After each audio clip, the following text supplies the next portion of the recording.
तो कुलदीप ने वहां भी एक बहुत बड़ी राजनीतिक भूल ये की कि उन्होंने खुद चुनाव ना लड़ने का फैसला लेकर के अपने बेटे भव्य बिश्नोई को हिसार से एमपी की टिकट दिला दी। जी, एमपी की टिकट दिला दी। अगर खुद तो लड़ते तो एक अलग बात थी, भव्य को कौन जानता है। बिल्कुल सही कहा।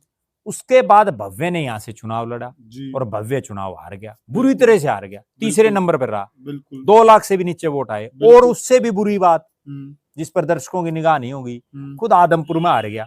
जी, ठीक है ना, अपने खुद के वहां भी बृजेंद्र सिंह जीत्या। बिल्कुल। और एक और इतिहास ये बनया कि आज तक चौधरी भजनलाल के परिवार को, जी, चौधरी भजनलाल को और भव्य बिश्नोई को जिन लोगों ने हराया वो आईएएस अधिकारी रहे। जी, चौधरी भजनलाल को तो हराया आईडी स्वामी ने, जी, जिन्होंने कभी इनको जीत का सर्टिफिकेट भी दिया था। जी, जी, और उन्होंने फिर हरा दिया, वो फिर केंद्र में गृह राज्य मंत्री बने। बिल्कुल। और भव्य बिश्नोई को पहले तो एक आईएएस बृजेंद्र सिंह ने हराया, जी, अब एक आईएएस रहे चंद्र प्रकाश ने हरा दिया। जी, फिर 2019 में जिस पर हम आए हुए थे, भव्य बिश्नोई चुनाव हार गई। जी, उसके बाद विधानसभा का चुनाव होता है।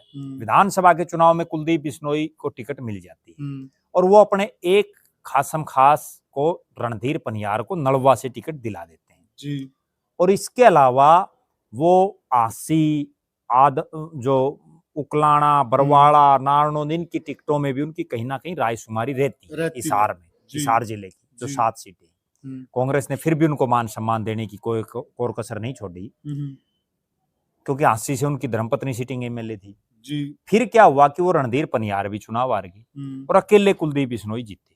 जी, फिर वो कांग्रेस की सरकार फिर नहीं आई, अब वो मुख्यमंत्री कुर्सी तो आनी नहीं। फिर उन्होंने प्रदेश अध्यक्ष के लिए फिर दांव पेच लगाने शुरू किए। जी, आखिरकार ये हुआ कि शैलजा के नेतृत्व में जब 2019 में लड़ा, जी, तो उसके बाद शैलजा को हटा करके और उदय भान को बना दिया। जी, जिस दिन उदय भान को बनाया, उसके बाद कुलदीप बिश्नोई के फिर दिमाग में फिर जो उल्टी गिनती शुरू होगी। जी, उन्होंने फिर उस कांग्रेस को फिर छोड़ दिया, जी, कांग्रेस छोड़ के फिर बीजेपी में आ गए। जी, मतलब अगर बीजेपी आपको ज्वाइन नहीं करनी थी तो आप उसी समय कर लेते जब आपने आपकी पार्टी उसमें मर्ज की, आपको मंत्री भी बनाती। बिल्कुल, बिल्कुल, सरकार में राज था, मंत्री बना देते। आपकी धर्मपत्नी को भी क्या पता बना देते मंत्री। ठीक है, फिर 30-60